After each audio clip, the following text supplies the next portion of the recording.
Okay, so now we can SSH into our Raspberry Pi, but is it enough? We can use the terminal commands, but now let's set up the VNC server so that we can access it remotely. So for that, we open the configuration, interfaces, and then here we enable the VNC server. Just press enter, and here we can see the VNC server is enabled. Now let's reboot the device. And meanwhile, the device is rebooting, let's install the VNC Viewer.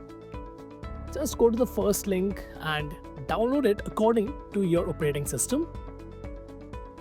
And accept only the necessary cookies over here. We download it, and once it is downloaded, just copy it to your applications folder and open the VNC Viewer.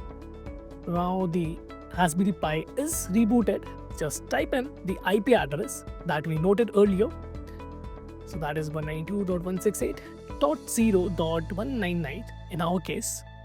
So just press enter, username is Pi and password is whatever you set during the setup. Default is Raspberry. And here you can see the VNC viewer is displaying the remote desktop view. You can use your keyboard and mouse and control it. That's it. Subscribe.